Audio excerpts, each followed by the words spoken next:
All right, so in this video, we're going to see the basic causes of the French Revolution, right?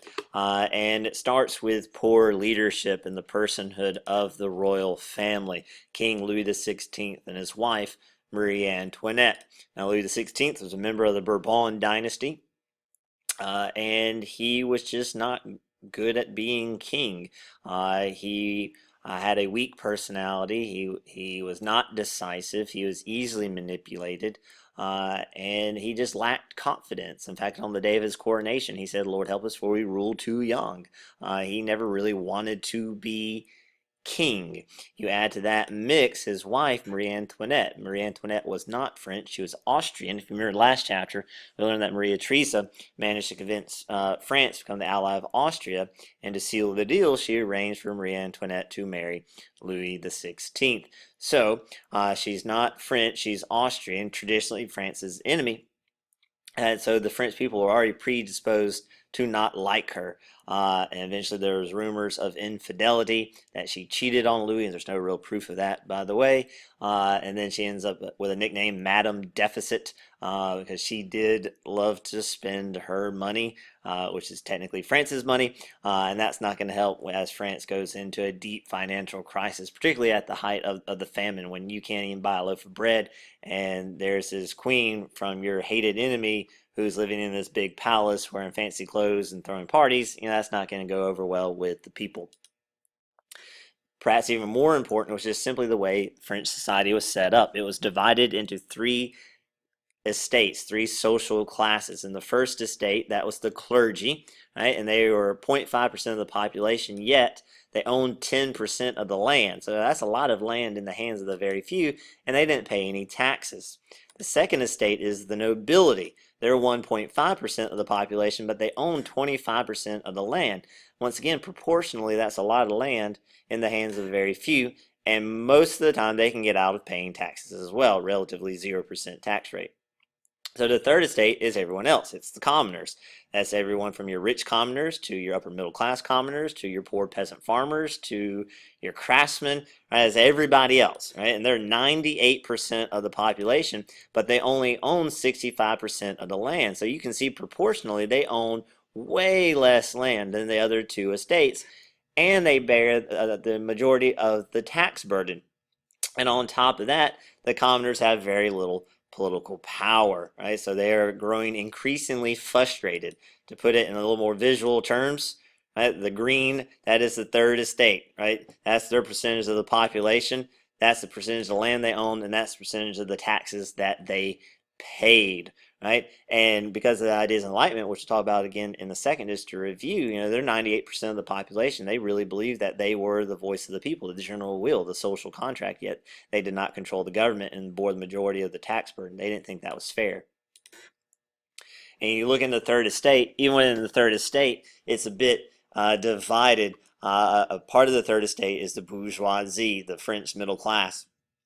And oftentimes the bourgeoisie can get out of paying taxes as well. There are a bunch of legal loopholes to get out of paying taxes. So the system that you end up with is the clergy do not pay tax, the nobility do not pay tax, a good chunk of the upper middle class do not pay taxes. So the majority of the tax burden rests on the people that could least afford it, the poor. Right? So their tax situation is very unfair, and it's just simply unwise.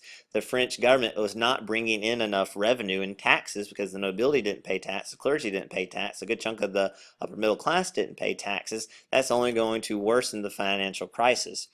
On top of this unfair tax system, the third estate, particularly the lower classes, also had to deal with the relics of feudalism, exactly what it sounds like. It's relics of the feudal age, of the medieval era, special privileges of the nobility. For instance, the French people survived on bread, particularly the poor in France. They survived on bread. It was the mainstay of their diet.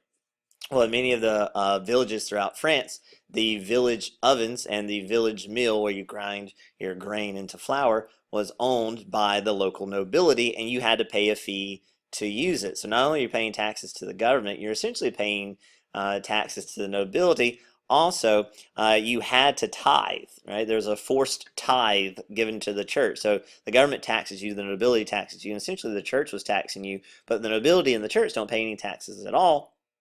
And so many members of the Third Estate thought this was very unfair. There are even members of the Second and First Estate who thought this is not fair. Some of your clergy that work with the poor every single day, some of your nobility that aren't quite as selfish, maybe a little better educated, maybe a little more influenced by enlightenment, thought, this system cannot survive. This is just bad finances. This is it's not just unfair, it's just a poor way of running your government. Another reason the French Revolution begins is the American Revolution, because of two ways. The American Revolution gives the French people the idea to rebel. The American Revolution happens first, right? And here you have a group of people inspired by the Enlightenment who say they are rebelling because their taxes are unfair and because their natural rights are being violated. Right? And in the American Revolution, the French government actually helps the Americans fight against the British because the French hate the British. And so many of those French soldiers that fought in the American Revolution come back home with the ideas of the American Revolution and want to see those ideas for their country. And since France helped America fight against the British in the American Revolution, that took a lot of money. The one thing the French government doesn't have because of their messed up tax system. So by them helping us fight against the British and helping us win, not only does the French government unintentionally inspire its own people to rebel, they make their own financial crisis even worse. Add to that, in the 1789, there was a drought, there was a hailstorm, there was harsh winter, which led to a bread shortage, there was high unemployment, and the financial crisis once again. All of this leads to a recipe, right, that's going to lead to the French Revolution. And then let's not forget the Enlightenment. France was the birthplace of the Enlightenment. Montesquieu, Voltaire, right? Jean-Jacques Rousseau, who said that the people should be governed by the general will, right? The majority of the people. Well, the majority of the people is the Third Estate. They're 98% of the population. Yet they pay all the taxes, and they had no say-so in that whatsoever. So the general will was not being expressed in the French government. And that's going to lead to many people within France, particularly the Third Estate, to want change, to want to change the French government. Not necessarily to end the monarchy at first, not necessarily to start chopping off heads, which the French Revolution is famous for, that comes later, but just change, a more fair, more equitable system, a system of government that was more logical and rational, financially sound and fair, based on the Enlightenment.